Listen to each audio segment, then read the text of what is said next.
Assalamualaikum warahmatullahi wabarakatuh. Waalaikumsalam warahmatullahi wabarakatuh. Oke, kita kembali lagi dengan video ya, ini sebagai lanjutan dari video sebelumnya yang kita bersama-sama ke tempat Gunung Kemukus ya. Walaupun ini menjadi sebagai tempat yang mungkin ritual atau misteri atau apalah itu nanti tempat-tempatnya. Ini sebagai video mungkin bagian dari klarifikasi ya. Ini kok kita ke sana gitu.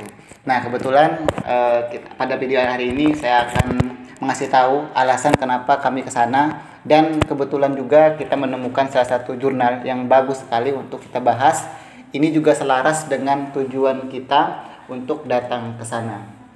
Dengan bersama Ustazah Sania, udah tidak asing. Nanti silakan simak lagi videonya.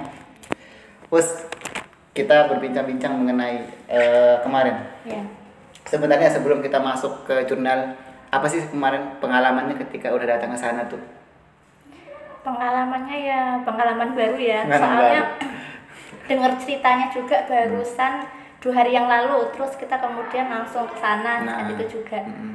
Dan pas pertama menjelajahi sampai di sana ya memang rasanya aneh gitu. Aneh bener Pertama ya. kali aneh yang saya dapetin itu warga di sana Hmm? itu mayoritas apa ya istilahnya, tangan di bawah minta-minta gitu Oh, kan. tangan di bawah. Tangan di bawah minta-minta.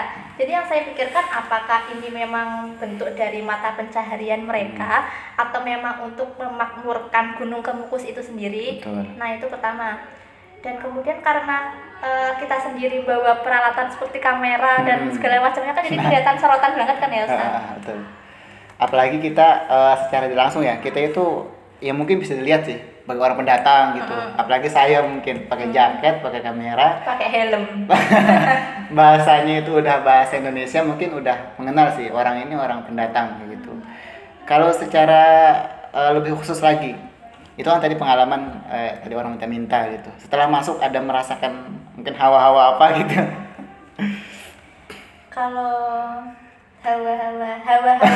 hawa-hawa sakralnya mungkin ya. Maksudnya sakral ya gitu. Kalau pas sama perjalanannya belum, tapi Belum. saya merasakan hawa sakralnya tuh ketika berada di sekitar makam Pangeran Samudro itu. Emang rasanya seperti apa? Maksudnya hawa-hawa kayak itu? Karena saya kan waktu itu nggak ikut masuk, Hmm. jenengan sendiri kan yang masuk. Ya kayak orangnya tuh kayak warga di sekitar situ tuh seperti kayak takdim sekali gitu loh, menghormati sekali Pangeran Samudro. Jadi itu yang menjadi yang menjadi pikiran saya itu sebenarnya Pangeran Samudro ini sosok yang seperti Nah. apa sehingga dibuat takdim sedemikian rupa. Gitu Oke. sih hawa-hawa sakralnya sih. Di samping itu ya kita tadi ya, hawa-hawanya itu kita merasa dipandang gitu, jadi Iya. sorotan. Nah, mengenai permasalahan tentang itu, sebenarnya kita mau mengangkat juga kenapa alasan tadi kenapa kita ke sana. Ini juga dengan selaras dengan salah satu jurnal yang saya akan bacakan. Ini yang jurnalnya berjudul tentang rekonstruksi kisah Pangeran Samudro di tengah mitos ritual seks Gunung Kemukus. Nah, ini memang sih sebenarnya mitos ritual di sana itu sudah tidak asing lagi, Us. Bahkan ya sampai warga mungkin daerah sana itu udah menganggapnya Gunung Kemukus itu udah mempunyai kesan yang kurang baik, Us. Nah, ketika kita ke sana, tapi kira-kira kerasa nggak emang ada kayak gitu-gitu? Kesan kurang baiknya. Nah, Kalau saya sendiri karena baru pertama Pertama, dan belum tidak- pernah sebelumnya, belum meneliti juga ya. belum merasakan sih kesan belum nggak ya. baiknya. Sebenarnya pemahaman orang ini ya nggak baik, Us, dulu. Negatif sudah itu tuh. Sebenarnya yang tak alami ya, orang yang datang ke sana itu kalau saya pandang ada tiga tujuan. Yang pertama, tujuannya itu karena benar-benar ziarah. Karena memang ada yang datang orang tua, ibu-ibu gitu kan, datang doa, habis itu balik. Itu ada. Itu tujuan pertama. Tujuan kedua itu adalah orang yang datang sekaligus mempercayai tentang ritualnya itu. Nah, nanti mungkin Ustazah Sania nanti bisa menceritakan sedikit sebenarnya asal mulanya itu kenapa sih sempat kayak gitu. Nanti kita akan bahas. Yang ketiga, ini tujuan orang ke sana itu adalah memanfaatkan sebenarnya, memanfaatkan di sini. Ada yang orang pelaku prostitusi itu memanfaatkan tempat tersebut dengan embel-embel, salah satunya ya dengan ritual ini supaya cepat terkabul permintaannya, atau dengan cara ritual seks tadi itu. Nah itu yang saya anggap ya, ketika saya ke sana ya merasakan ya yang cuman itu tadi, yang apa namanya, tujuannya orang berziarah gitu kan, tapi kan tidak tahu dalamnya itu kayak gimana lagi gitu. Oke, baik, di sini juga kita akan sedikit meluruskan ya pemahaman kita yang berlandaskan dari jurnal ini, juga melalui penelitian. Sampai sekarang Gunung Kemukus masih menyimpan cerita-cerita mistis. Nah, cerita tersebut banyak dipercaya oleh masyarakat setempat dan juga para pengunjung. Mitos ini dimulai dengan kisah hidup Pangeran Samudro dan Kiai Ontrowulan. Masyarakat percaya bahwa ada hubungan asmara antara Pangeran Samudro dan Nyai Ontrowulan ibunda tersebut. Nah, di sini mungkin kesalahpahaman antara masyarakat, kepercayaan masyarakat dan cerita sebenarnya. Nah, gitu. Saya lanjutkan. Cerita perselingkuhan ini akhirnya diketahui oleh Prabu Brawijaya. Habis itu beliau tuh mengusir dari istana. Setelah diusir, akhirnya Pangeran Samudro dan Nyai Ontrowulan pergi mengembara ke tempat atau daerah Gunung Kemukus tersebut.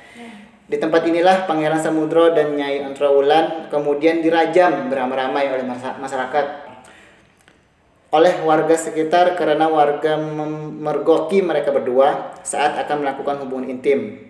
Sebelum menghembuskan napas terakhirnya, nah di sini kita perlu digarisbawahin ya. Pangeran Samudro sempat memberikan sebuah pesan bahwa barang siapa yang dapat melanjutkan hubungan suami istri yang tidak sempat dilakukan tersebut di tempat ini selama 7 kali, 30 hari sekali pada setiap malam Jumat, pada setiap malam Jumat Kliwon atau malam Jumat Pon, akan terkabul semua permintaannya. Nah, ini adalah teks yang dimana masyarakat dan pengunjung itu percaya tentang ini. Ini yang perlu kita gali lagi, apakah benar yang ternyata harus kayak gitu ritual-ritualnya. Nah, dari video ini saya yang tertarik nih, saya pengen ya kita beramai-ramai meluruskan gitu lah, meluruskan mengenai cerita sejarah ini, karena dampaknya banyak, nggak cuman itu udah berjalan ya. Semoga kedepannya itu masyarakat atau pengunjung di sana itu ya mengerti tentang cerita ini, biar nanti tidak ada ritual-ritual yang menyimpang dari bahkan agama itu. Mengenai rekonstruksi kisah Pangeran Samudro, bisa mungkin diceritain sebenarnya rekonstruksi apa sih yang perlu direkonstruksi gitu? Apa yang perlu direkonstruksi? Jadi kalau yang mitos yang beredar yang sering didengar itu kan tadi itu ya yang jenengan bilang ada ritual seks. Betul. Nah, pasti ritual seks itu tidak mungkin terjadi kalau misalnya ada sejarahnya, dan sepertinya ada miskonsepsi dalam sejarah itu sendiri. Betul, ini yang perlu kita luruskan ya gitu kan. Coba sekarang teman-teman kita buka dulu ya pesan dari Pangeran Samudro.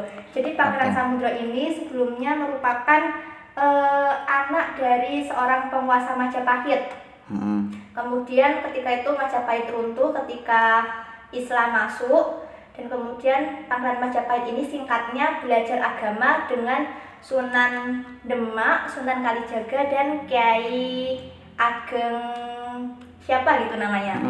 Nah, kemudian selama perjalanan ketika belajar agama sudah mendapatkan ilmunya. Nah, ketika kembali ke Demak, ketika itu ingin kembali ke Demak tempat asalnya setelah Majapahit runtuh, itu Pangeran Samudro ini mengalami sakit parah dan akhirnya berakhir usianya di situ. Kemudian dimakamkan di situ di sebuah bukit yang kita kenal sekarang dengan Gunung Kemukus. Nah, sebelum Pangeran Samudro ini meninggal, Pangeran Samudro ini sempat menitipkan pesan kepada dua abdi yang menemaninya. Nah, pesan ini yang akan kita bahas di sini secara detail, secara mendalam, yang ada terjadi miskonsepsi dalam sejarah yang sampai sekarang masih sering disalahkan. Nah, ini teman-teman kita dengarkan ya pesannya. Pangeran Samudro itu sebelum meninggal sempat menitipkan pesan kepada abdinya yang bunyinya, sing sapa duwe panjangka marang samubarang kang dikarepke bisane kelakon iku kudu sarana pawitan temen mantep ati kang suci aja slewang-sleweng kudu mindeng marang kang katuju cedakno dhewenane kaya dene yen arep nekoni marang panggonane demenane. Nah di sini kata demenane. Oke. Kalau mungkin buat penonton yang dari Jawa ya Us ya, Iya. mungkin tahu demenan itu biasanya singkatnya itu diartikan dengan sesuatu yang disukai. Demen, aku demen mbek cah kae, aku suka mbek orang itu. Betul.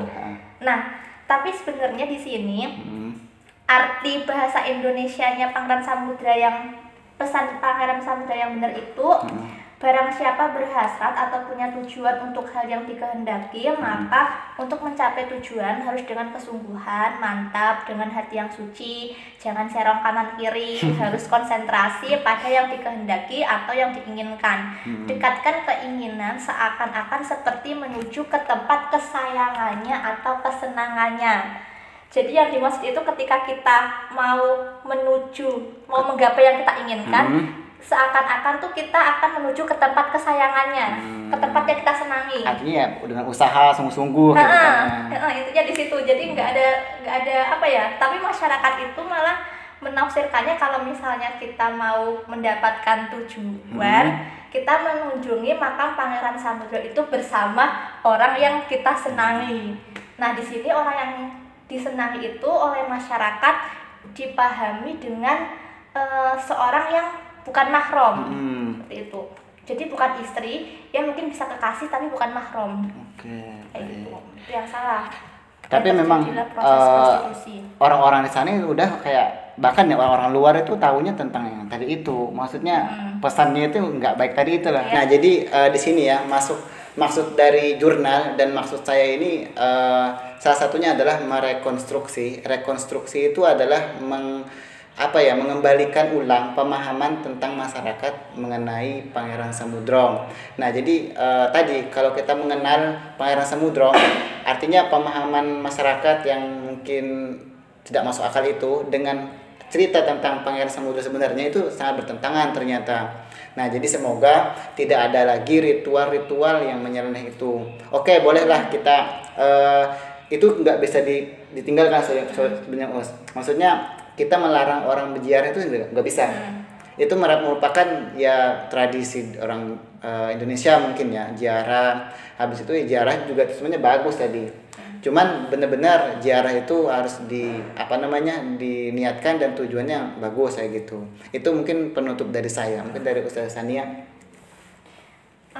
Kalau dari saya memang untuk meninggalkan tradisi-tradisi yang sedemikian rupa untuk menghapuskan itu memang sangat sulit sekali. Nah kita untuk penonton tentunya untuk apalagi untuk kalangan pelajar lah, kita sebagai seorang yang pernah belajar di sekolah, lebih baik tidak langsung mengklaim bahwasanya sesuatu itu buruk, tapi kita harus mencoba untuk membenahi dulu.